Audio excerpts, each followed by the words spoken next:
चोरी जो दिल जीत ले। गांव का नाम था भैरवपुर, जहां हर कोई एक दूसरे को जानता था। वहीं रहती थी राधा, एक साधारण सी लड़की, लेकिन उसके जीवन में साधारण कुछ भी नहीं था।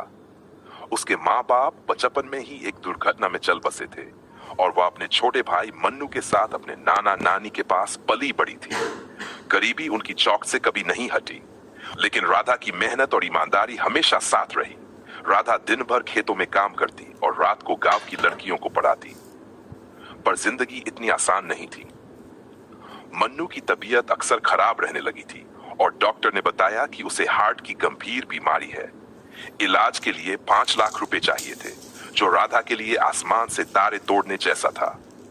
वह हर दिन गांव के जमींदारों, अमीरों और साहूकारों के दरवाजे पर गई, मदद की भीख मांगी, लेकिन सबने उसे ठुकरा दिया।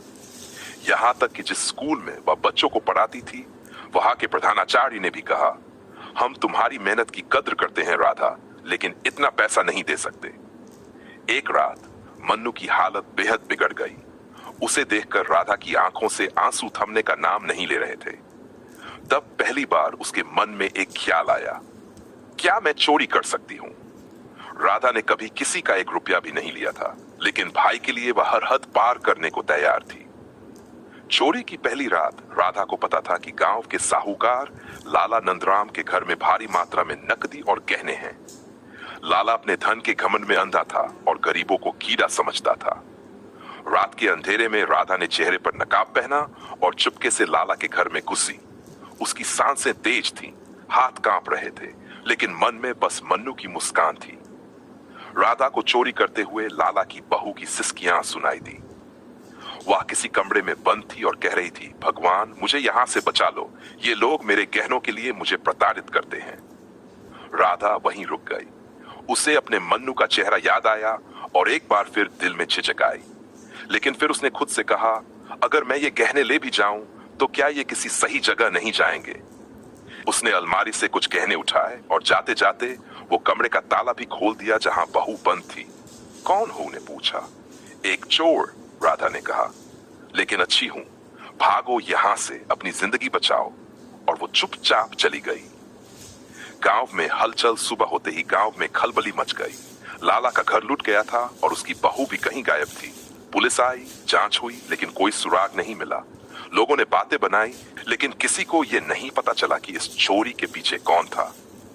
राधा ने वो गहने शहर के एक जौहरी को बेच दिए और मन्नू का इलाज शुरू कराया। मन्नू अब धीरे धीरे ठीक होने लगा, लेकिन राधा की रातें अब चैन से नहीं गुजरती थीं। उसे लगता जैसे किसी को उसके राज का पता चल गया है।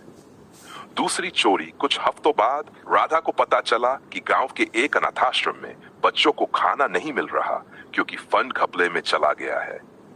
राधा फिर से नकाब पहनकर निकली और इस बार गांव के विधायक के बंगले की ओर बढ़ी। उसने वहां से कुछ कैश और दस्तावेज उठाए। साथ ही एक पेन ड्राइव भी मिली जिसमें घोटाले की फाइलें थीं। राधा ने वो पैसे अनाथाश्रम पहुंचा दिए और फाइलें चुपचाप एक पत्रकार को भेज दी। अगले दिन अखबार की सुर्खियों में था, विधायक का घोटाला उजागर, सबूत अज्ञात स्रोत से पहुंचे। लोग अब अच्छी चोर की कहानियां सुनाने लगे। कोई उसे रॉबिनहुड कहता, कोई देवी का अवतार, लेकिन कोई भी उसका असली नाम नहीं जानता था। असली पहचान एक दिन गांव में एक नया पुलिस अधिकारी आया, विक्रांत चौहान, ईमानदार और तेज तर्रार। उसने अच्छी चोर की फाइल खोली और तहकीकात शुरू की। बहुत जल्द उसे शक हुआ कि ये चोर कोई आम इंसान नहीं, बल्कि कोई भीतर का व्यक्ति है। उसने राधा से बातचीत शुरू की। राधा की सादगी और मासूमियत ने उसे प्रभावित किया, लेकिन एक दिन उसने राधा को एक संदिग्ध जगह से लौटते देख लिया। विक्रांत ने कहा, तुम चाहो तो अब भी सब मान सकती हो, मैं तुम्हें गिरफ्तार नहीं करूंगा, लेकिन सच बताओ। राधा ने सब बता दिया। वो रो रही थी, लेकिन उसकी आंखों में डर नहीं था, सिर्फ आत्मग्लानि थी। विक्रांत चुपचाप बैठा रहा और फिर बोला, तुमने जो किया वो कानून के खिलाफ है, लेकिन इंसानियत के साथ है। मैं तुम्हें कानून के हवाले नहीं करूंगा, लेकिन तुम वादा करो अब ये सब नहीं करोगी। राधा ने वादा किया। नई शुरुआत ने राधा की मदद से गांव में एक न्याय कोष शुरू किया, जहां अमीर लोग अपनी संपत्ति का एक हिस्सा गरीबों की मदद के लिए दान देने लगे। राधा अब उसी कोष की संयोजिका थी। गांव में अब भी अच्छी चोर की कहानियां सुनाई जाती हैं, लेकिन लोग नहीं जानते कि वो अब राधा नाम की एक साधारण लड़की बनकर उनके बीच रह रही है। कभी कभी मन्नू जब अपनी बहन से पूछता है, दीदी वो चोरनी कहाँ गई, तो राधा मुस्कुराकर कहती है, वो अब चोरी नहीं करती बेटा, वो अब लोगों का दिल जीती है।